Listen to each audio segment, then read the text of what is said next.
Sejam bem-vindos para mais um podcast WebSeek. Hoje nós estamos aqui com o Roberto Monteiro. O Roberto ele é advogado e ele vai esclarecer para nós hoje as dúvidas sobre direito do consumidor. E aí, você já sabe quais são os seus direitos? Roberto, fala pra gente quem é você, a sua formação e sobre o seu escritório de advocacia. Meu nome é Roberto, faço parte da equipe RM Gestão de Conflitos, tenho 39 anos, hoje sou advogado, formado pela Faculdade Kennedy. Tem mais de 16 anos que a gente trabalha com relação ao direito do consumidor. Na verdade, um dos pilares do escritório hoje é a negativação do nome, eh, as inclusões, né, seja ela nos órgãos restritivos de crédito e também internamente. E hoje nós estamos no bairro Porto Seguro, e o nosso nicho mesmo é a questão do direito do consumidor. Ah, muito legal. Roberto, já tem algum tempo que a gente já estava querendo agendar esse podcast, porque o assunto direito do consumidor é muito pertinente e muito interessante. E muitas das vezes de nós que somos consumidores, nós não sabemos nem sequer quais são os nossos direitos e achamos que é muito difícil, muito complicado esse caso. E, num certo ponto, até é, mas por isso que é importante termos acesso a essas informações e ter conhecimento dos profissionais que está pertinho da gente, igual o seu caso, está perto da gente aqui com o escritório muito bem montado, para estarmos tirando, procurando e analisando quais são os nossos direitos em relação a isso. Muito bacana. Agora, Roberto, como surgiu a ideia de fundar o escritório RM Gestão de Conflitos? Então, na verdade, a RM de gestão de conflitos, ela veio exatamente por causa desse nicho. Há muitos anos, antes mesmo eh, de eu estar advogando, eu já trabalhava com um escritório muito grande, né? Escritório do Dr. Eudo, o cara tem 40 mil processos a respeito de negativação de nomes e com relação ao direito do consumo.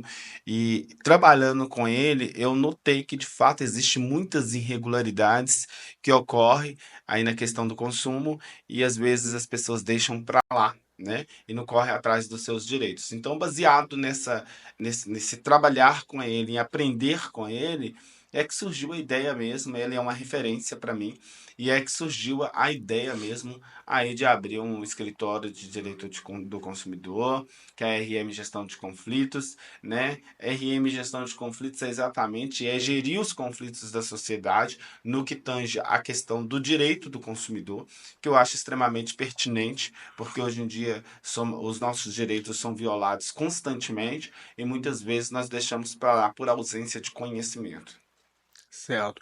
Roberto, e só para dar uma explanada aqui, eu lembro que um dos vídeos que você fez nas redes sociais, você citou uma frase que eu achei até bem interessante, que vocês não limpam nome.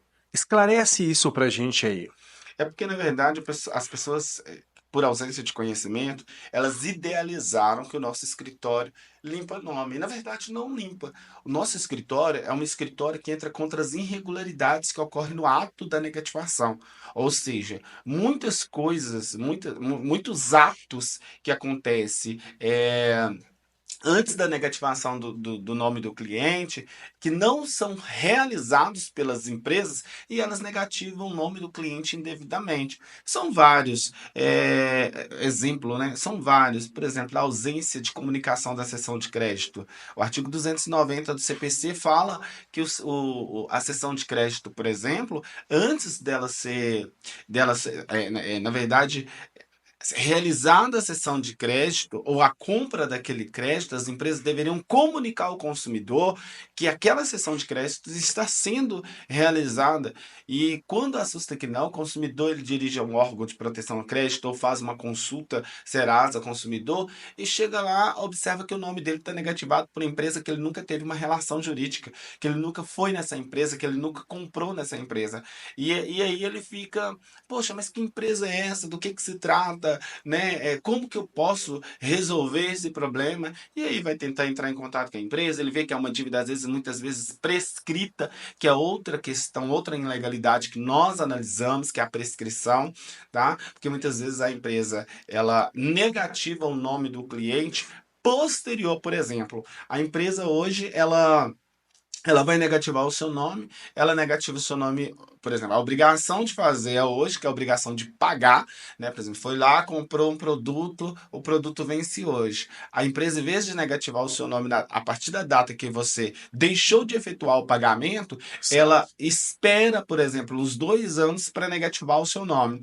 Aí ela negativa o seu nome daqui 2 anos. Ao passar desses 2 anos, ela tem mais 5 anos para manter o seu nome nos órgãos de proteção de crédito. Porém, a legislação e a jurisprudência em pátria fala que a negativação ela só pode permanecer, o seu nome só pode permanecer negativado durante 5 anos. Ou seja, a empresa mantém o seu nome durante 7 anos negativado para ele sair do SPC e Serasa ou dos órgãos de proteção em crédito. Mas, na verdade, o direito do consumidor fala que a prescrição, no caso, ia 5 anos. Na verdade, não é nem o direito do consumidor, é o CDC mesmo, o CPC mesmo. Então, assim, a gente tem que ficar atento a isso, porque são violados os nossos direitos. Respondendo à pergunta, nós não limpamos o nome, nós entramos contra as irregularidades que ocorrem e a consequência disso é a limpeza do nome, obviamente, porque a gente pede a inexigibilidade do débito. Exemplo, que aquele débito deixa de existir, porque na verdade a cobrança se tornou ilegal. E quando a cobrança se torna ilegal, uma das penalidades é exatamente a inexigibilidade do débito. Certo. Muito bacana. Muita coisa que você falou eu não sabia, tá vendo? Como é que é interessante buscarmos conhecimento, né? Sim, Com as sim, pessoas sim. certas. Legal. E isso eu citei apenas dois, na verdade. Eu citei apenas duas ilegalidades, mas existem diversas ilegalidades que Entendi. ocorrem e que isso fere exatamente essa questão da negativação do nome do cliente. E aí é onde que nós estamos aí para poder ajudá-lo. No que diz respeito ao direito do consumidor, quais são os casos mais comuns que você encontra em seu escritório? Então, na verdade, eu tenho me surpreendido, viu? Porque um dos pilares do nosso escritório é a negativação do nome. Nós somos líder em relação a essa questão de negativação de nome. Nossa equipe é composta, por exemplo, de 8 advogados, além dos 10 estagiários que trabalham conosco no escritório, ou seja, 18 pessoas trabalhando em torno dessa questão da negativação de nome. Então a gente analisa e temos uma equipe técnica para poder tratar esse assunto.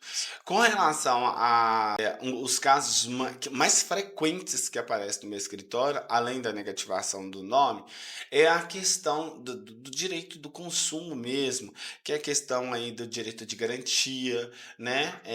Muitas vezes, por exemplo, o cliente vai efetuar a compra, paga aí através de um cartão de crédito, alguma coisa, e daqui a um tempo ele perde, por exemplo, a garantia do produto, né, o certificado de garantia, a loja não quer trocar. Então, assim, é um dos casos que tem aparecido constantemente, porque é um direito do cliente, independente de Certo. ter a certificação do direito de garantia ou não.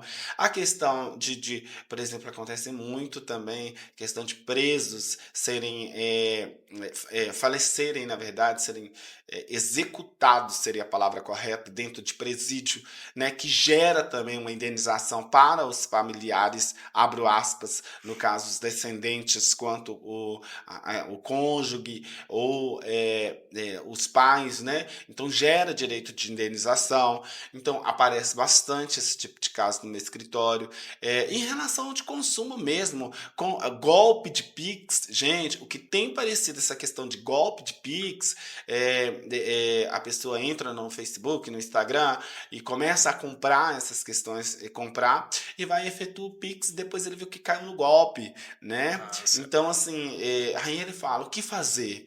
Né? Eu fiz a transferência já do Pix, já fiz o procedimento, e agora? Como fazer? Né? O que eu devo fazer? Seria que existe alguma maneira de eu recuperar esse dinheiro que eu fiz o Pix? Então, aparecem muito esses tipos de casos. E vários outros, né? Mas essa representação sobre a respeito de golpes de Pix, ela é voltada direto para a liberação do dinheiro que foi do banco, ou no caso já é diretamente para a pessoa que causou o golpe?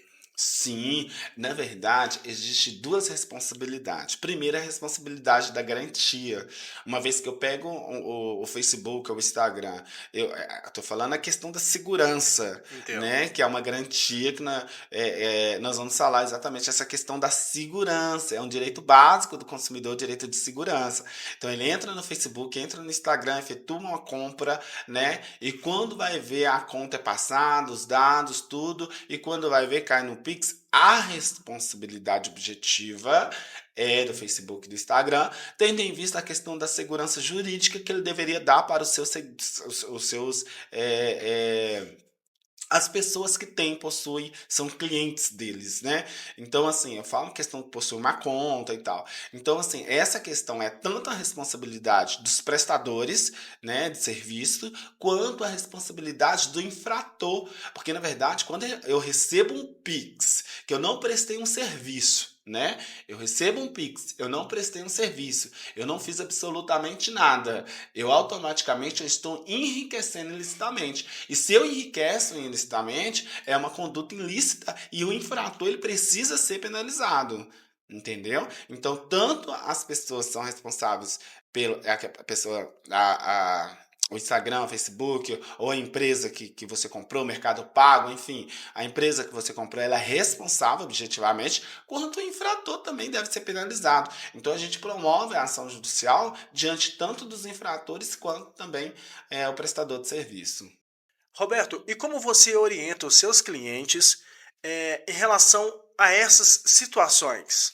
Então, importantíssimo essa questão, essa pergunta, porque na verdade, quando o cliente cai, por exemplo, num golpe do Pix, a primeira coisa que ele deve fazer é acionar o banco. O cliente ele deve ligar imediatamente para o banco, porque existe uma legislação, uma lei específica que o banco ele tem que fazer contato com outro banco recebedor do Pix e pedir aí para poder bloquear, para tentar resolver o problema do consumidor. Então, a partir do momento que ele caiu no golpe do Pix, ele tem que fazer contato imediatamente com o banco. Não esqueça, tem que pegar o número do protocolo, nome da atendente que te atendeu, de preferência, se houver possibilidade, gravar a ligação. Isso é importantíssimo, né? Gravar a ligação, né? Para que ele tenha essa segurança. E na hora de questionar juridicamente, ele vai ter aí embasamento para isso. Então, imediatamente, caiu no golpe do Pix, faz contato com o seu banco. Após fazer o contato com o seu banco, aí sim, o ideal é fazer um boletim de ocorrência, né, do fato dos fatos que aconteceram, e aí sim está apto aí para poder pleitear aí uma ação judicial em desfavor dos infratores. Certo. Roberto, agora outra questão aqui muito importante que é a seguinte. Por exemplo, eu comprei um determinado produto pela internet. Eles me dão uma garantia de 7 dias para entregar, para devolução. Qual que é a diferença dessa garantia na compra efetuada na loja física e pela internet? Uma pergunta também bastante pertinente com relação ao direito do consumidor, que é a questão do direito de arrependimento, né? Realizei uma compra pela internet e de repente eu preciso saber as pessoas, na verdade não são as pessoas, é a lei que fala que você tem 7 dias para arrepender e não requerer, não, não gostei, chegou pela internet, não gostei. Compras realizadas fora do estabelecimento comercial. Comprei, chegou para mim, não gostei, não fui com a cara do produto, quero devolver, quero meu dinheiro de volta. Eu posso. O direito do consumidor me dá essa garantia quando a compra ela é realizada fora do estabelecimento comercial. Agora, quando a compra ela é realizada dentro do estabelecimento comercial, que eu vejo o produto, eu fui na loja, olhei o produto, experimentei a roupa, cheguei em casa, falei, não gostei, quero meu dinheiro de volta, né? Eu quero a devolução e tal. Não existe possibilidade, tá, gente? Você não tem esse direito. O direito de arrependimento ele é válido apenas para as compras realizadas fora do estabelecimento comercial. Quando você vai presencialmente à loja e verifica o produto, teve contato com o produto, a loja nem o fornecedor é obrigado a te devolver, exceto se existir um vício no negócio jurídico. Né? Você comprou o produto e o produto está com um defeito, está com um vício. Aí já é uma outra questão, mas a gente está falando de direito de arrependimento. Fui, peguei o produto, olhei, não gostei, quero devolver. Não tem direito se for dentro do estabelecimento comercial, se você tiver tido contato com o produto. Então o direito só existe se for na compra online Fora do, ou se for por um intermediário. exato, fora do estabelecimento Fora do comercial, os estabelecimento. revendedores, isso mesmo. Certo. Roberto, quais foram os maiores desafios que você enfrentou ao montar e gerir o escritório RM Gestão de Conflitos? Então, um dos maiores desafios que eu enfrentei, na verdade, foi quando, porque na verdade o meu escritório ele já vem de bastante tempo, né? Eu trabalhava com advogados parceiros e assim, eu me senti muito fragilizado quando eu me deparei com advogados que também foram desonestos comigo. E devido a algumas situações, eles não repassavam os valores e eu era responsável por pagamento de funcionário, eu era responsável por algumas questões administrativas pelo escritório. E aí eu descobri que há um tempo, né, eu trabalhei na base da confiança, abro aspas e fecho aspas, né? Tinha um contrato, só que o estagiário ele não pode fazer contrato com o advogado, né? Esse contrato de parceria, né? Ele não pode fazer, é vedado pelo Código de Ética da OAB. E aí eu passei muita dificuldade quando eu deparei com um especialista, na verdade, desonesto. E aí eu fiquei muito fragilizado, porque eu fiquei muito endividado, eu tive que assumir todos os ônus e começaram a sair sentenças que foram publicadas relativas ao meu nome e, na verdade, sem me dar o direito e chance de defesa. Né, de pelo menos falar, olha, não foi eu, o erro não é meu, eu não respondo pelo processo, eu sou apenas um estagiário ou coisa desse tipo. Então, eu teve uma época que eu fiquei tão assim endividado com essa situação, porque a partir do momento que o advogado recebe o valor no processo e ele não é repassado a cota parte para o escritório, ou seja, como ele é responsável, ele não tem obrigação, até mesmo porque a gente não tem nenhum tipo de contrato, não tem Sim. tipo, porque é vedado pelo Código de Ética. Então, por muito tempo eu trabalhei assim, né, sem essa segurança jurídica, e quando a gente se depara com uma desonestidade, aí acaba tipo complicando e foi o que aconteceu. Mas graças a Deus superamos todas essas situações. Hoje, graças a Deus, né, eu trabalho com advogados extremamente honestos, da minha total confiança, e assim, é um tempo. Na vida tudo é tempo. Funcionário, gerir advogados, prestadores, enfim, é questão de tempo, que você vai vendo e vai conhecendo e montando aí a sua estrutura. Certo. Como você acredita que a advocacia especializada pode impactar positivamente na vida das pessoas e das empresas? Então, gente, presta atenção. Olha para você ver, advocacia especializada. Gente, o nome já fala, especializada. É algo que, tipo que você vai procurar e você vai saber que a pessoa tem competência, tem eficiência para poder te dar uma resposta coerente a determinado assunto. Então, assim, no meu ponto de vista, a advocacia especializada, seja ela, por exemplo, de trânsito, seja ela especializada no crime, na violência doméstica, no racismo ou no direito do consumidor, que é um nicho que cada um tem, né? Cada advogado tem a sua especialidade, tem a sua vocação, tem o seu dom, o seu talento, estudou aquela área melhor. Então eu entendo que isso é extremamente importante e impacta sim. Porque quando você vai procurar o profissional, você está sabendo que você está colocando na mão de alguém que já tem capacidade técnica para te ajudar naquele determinado assunto. Então eu acho de extrema relevância essa, essa, essa questão da advocacia especializada. Roberto, quais são os direitos básicos do consumidor em relação à segurança e à informação? Então, na verdade, o artigo 6º do inciso primeiro do Código de Defesa do Consumidor, ele fala a respeito do direito à vida, do direito à segurança e do direito à saúde. São os direitos básicos que nós temos. É o direito à vida. De segurança, eu falei há um tempo atrás aí, que é a questão da segurança, que é a questão do golpe do Pix lá, né? Sim. Que o prestador de serviço, no caso, ele tem que dar segurança. Estou comprando pelo site, eu tenho que ter segurança de que aquele site ele é um site válido, que ele é um site que me Seguro. traz essa segurança para realizar a compra. Então, o direito à segurança, o direito à informação.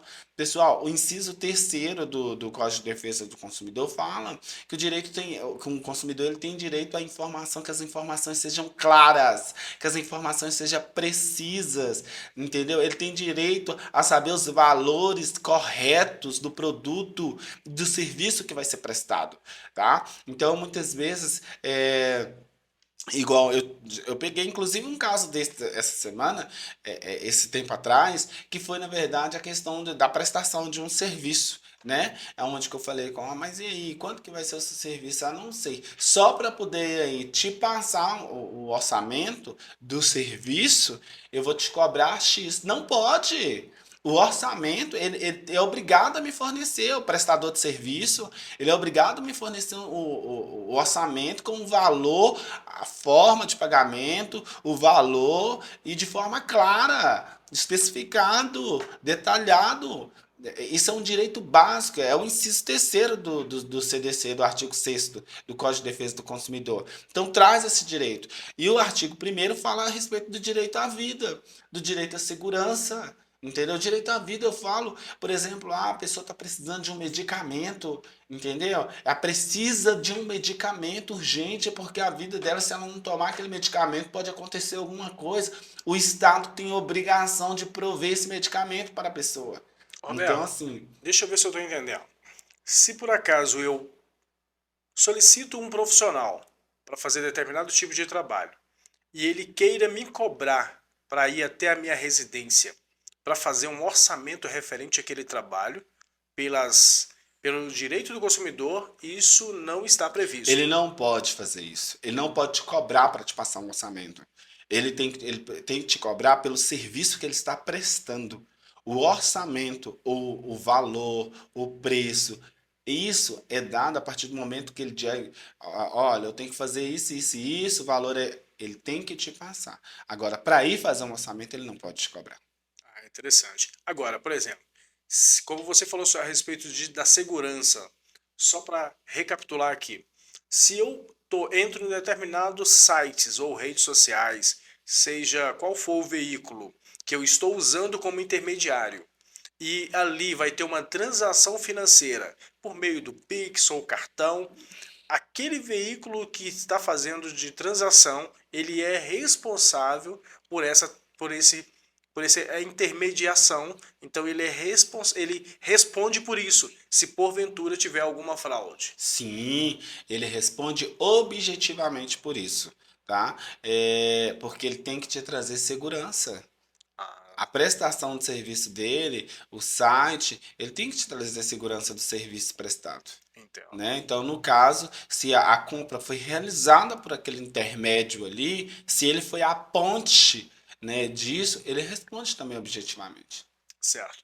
A você que está nos assistindo aí, que está nos acompanhando, e se você já passou por uma situação como essa, ou se você está passando, eu te aconselho você a entrar em contato com o Roberto e tirar todas as suas dúvidas. O Roberto, ele está aqui hoje conosco, mas ele sempre está nas redes sociais. Ele faz um trabalho excelente eh,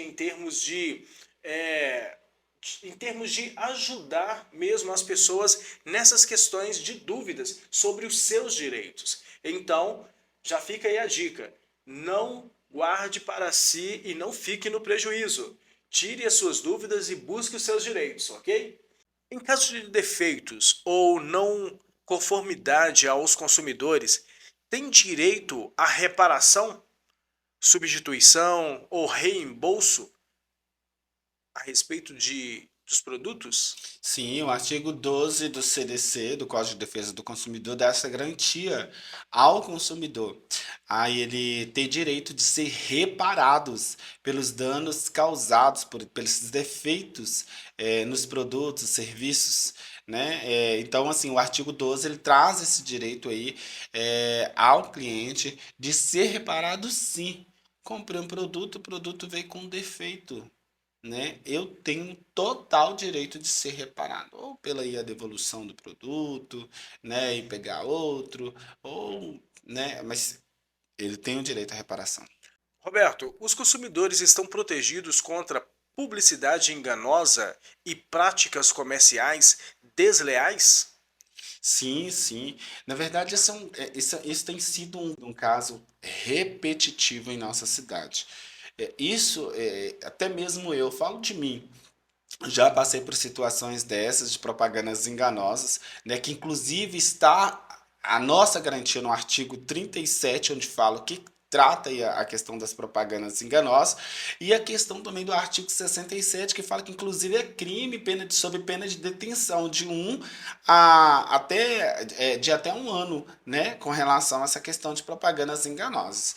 Eu já passei por diversas situações com relação a propagandas enganosas, por exemplo, eu comprei uma hidromassagem e na foto da hidromassagem estavam lá, né? Falou que a hidromassagem era um valor de 16 mil, 17, alguma coisa assim, 18 mil, aí abaixou para 16 e tal.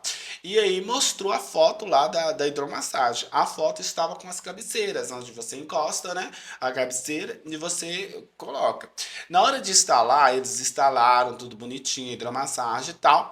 E falaram, ó, as cabeceiras vocês têm que comprar à parte. Porém, no anúncio não estava descrito isso. Um Ah, anúncio mostrava a foto com as cabeceiras. certo. Então, quando eu peguei aqui, eu falei, não, isso está errado. Porque, na verdade, se eu estou vendendo algo, eu não coloquei lá que a figura é ilustrativa. E que, na verdade, tem as cabeceiras, eu quero exigir as minhas cabeceiras. Eu falei, tudo bem. Só que eu vou pagar judicialmente, porque eu vou questionar que trata-se de propaganda enganosa. Né? Ele me vende um produto, uma imagem de um produto, eu acredito, né? Eu idealizo ele na minha casa e quando chega lá para instalar é um outro produto. Ou, na verdade, quer me cobrar a parte por um produto que, na verdade. Então, eu achei aquilo um absurdo. E aí eu questionei. Graças a Deus, eles deram, né? Devido ao questionamento, eles deram as cabeceiras. Falaram que deram, mas, na verdade, cumpriu a obrigação de fazer, que era Certo. de instalar com as cabeceiras. Isso tem sido casos repetitivos em nossa cidade. Gente, tem vários casos que já aconteceu comigo. Por exemplo, no Subway. Fui lá pagar, chegou lá no telão, estava escrito lá que o valor do sanduíche era um valor. Quando vai no caixa, era outro valor. Eles têm que cobrar o quê?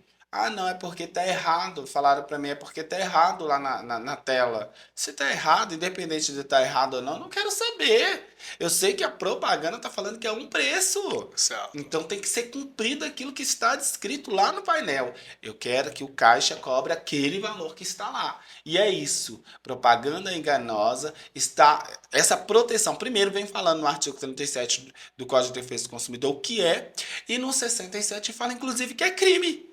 É crime, sobre pena de detenção. Então, assim, isso é muito sério, tá? A pena de detenção é de até um ano, mais multa, tá? Nossa. E multa, Sim. né?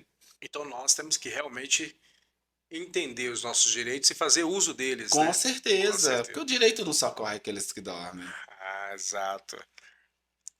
Os consumidores devem primeiro entrar em contato com o fornecedor para resolver a questão. Se não for resolvido, porém, recorre a órgãos de defesa do consumidor?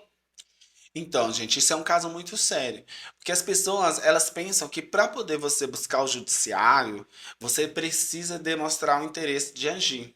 De fato, para as autarquias, para a Fazenda Pública, para essas questões, por exemplo, CEMIG, né, INSS, Caixa Econômica Federal, que é uma autarquia. Então, para esses entes públicos, você precisa de fato demonstrar o interesse de agir. Não, só consigo pleitear uma ação judicial, buscar o judiciário, depois que eu fazer uma tentativa administrativa de resolução do problema, tá? Então, para essas empresas. Porém, as empresas de cunho privado, não há necessidade de demonstração de interesse de agir. Eu, para me pleitear uma ação contra a Telefônica, contra uma Claro, contra uma empresa, contra uma pessoa, não há necessidade de eu demonstrar o interesse de agir. Eu faço o direito de ação é constitucional, né? Eu posso pleitear uma ação contra quem eu quiser, eu não preciso demonstrar interesse de agir.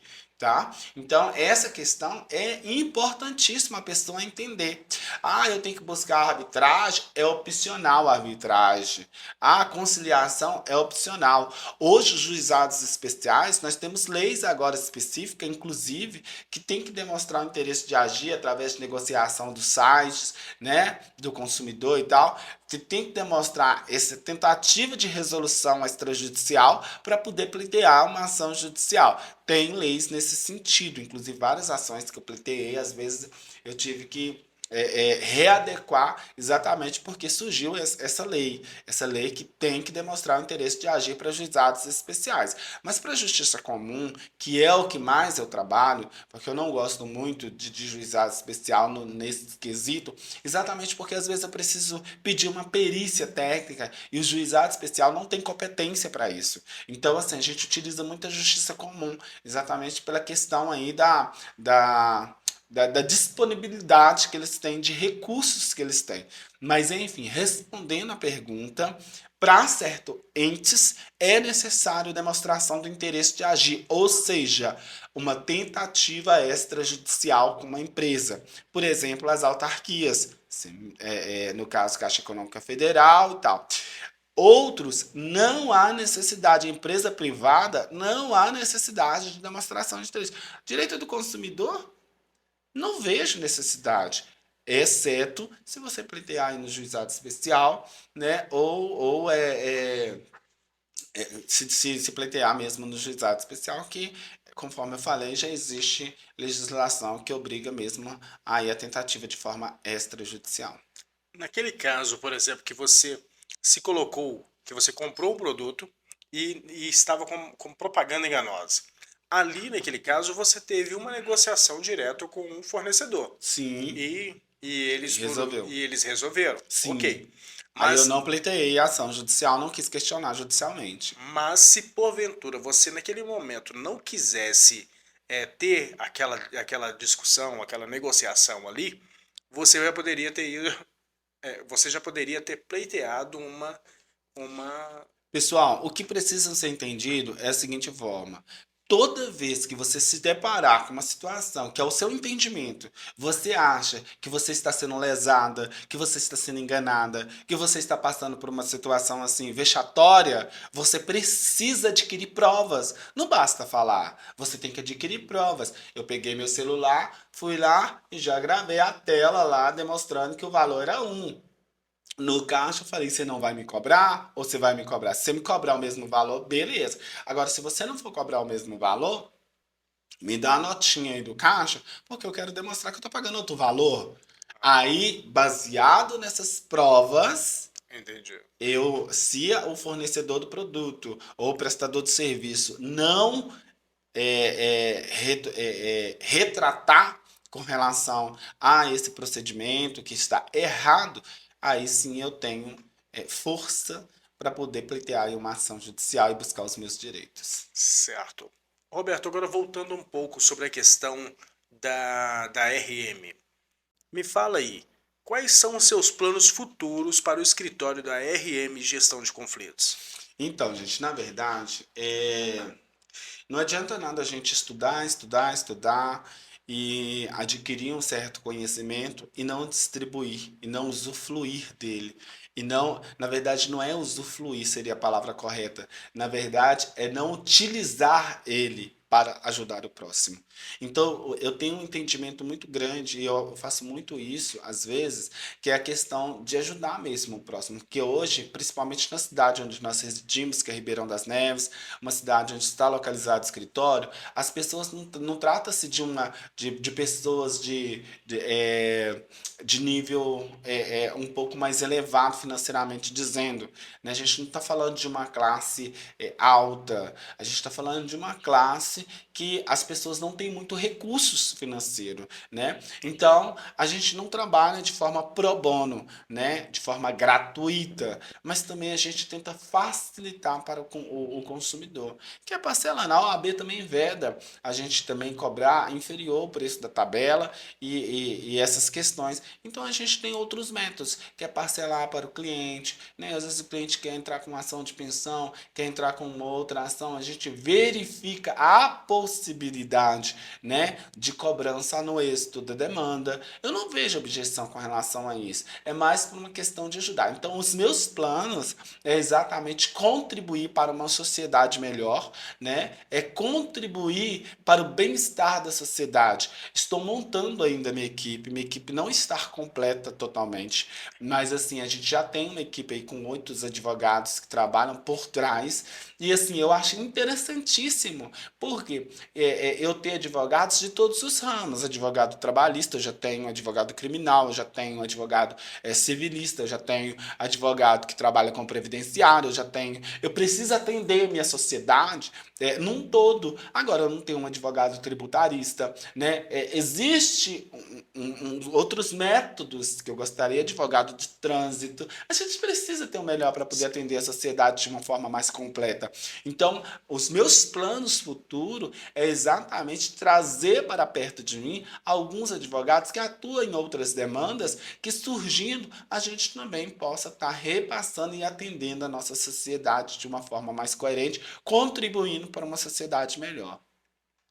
Roberto, uma coisa muito interessante e às vezes as pessoas não sabem, como eu também não sabia, que era a questão de eh, dessa negociação que muitas das vezes os valores repassados em termos da diária do advogado ou do escritório, elas são posteriores a o ganho da causa, por exemplo. É o que eu falei, o objetivo, a gente trabalha muito no nosso escritório com um contrato chamado cota litis. O que que significa isso? A gente cobra no êxito da demanda.